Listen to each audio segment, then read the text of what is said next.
Now let's create the second array. This array is created to display colors. We need to assign these colors in the array as string values. I click variables and drag the code block with the elements in inverted commas as var list equal box bracket here. The name of the array is given as color2. For this array as well, click on the arrow on the right side and prepare for an element name. Now we need to give the elements to the right side with the equal sign. Let's give the elements as red, green, blue, red, green, blue, red, green, blue.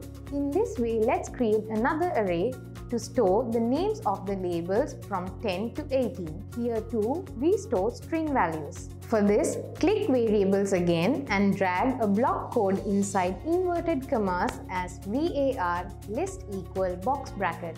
Let's click on the arrow on the right side and prepare space for an element name. The name of the array to the left of the equal sign is given as win2.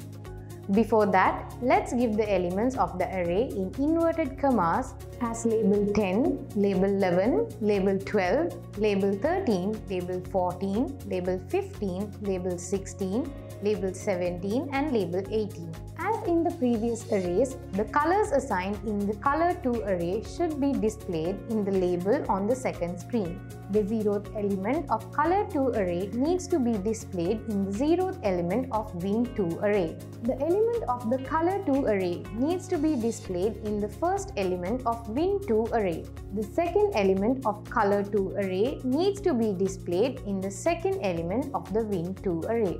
In this way, let's display the element's name in the element name of the win2 array. We can create this code by using a for loop as before. As before, click Ctrl and drag a for code block here. Let's use a variable called I, which increases from 0 to 8 to show the elements of array.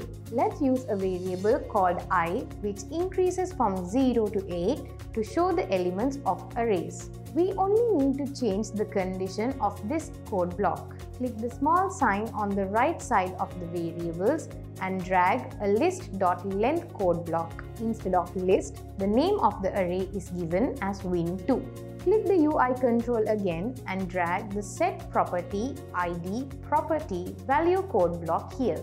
As the ID, we need to give the label, we need to display this value. For that, drag a list box bracket 0 in the variable section. A code block is dragged to the part called ID here. Give the name of the array as win2 and type I here. It is not the text of this label that needs to be changed, but the background color.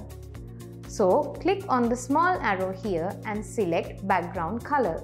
Next, we need to display the element called I in the color2 array as the value. Click variables again and drag a list box bracket 0 code block here.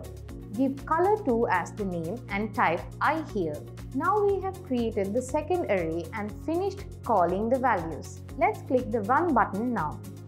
Click the Next button and go to the second screen. The colors assigned in the color2 array are displayed in these labels. Click the Reset button again.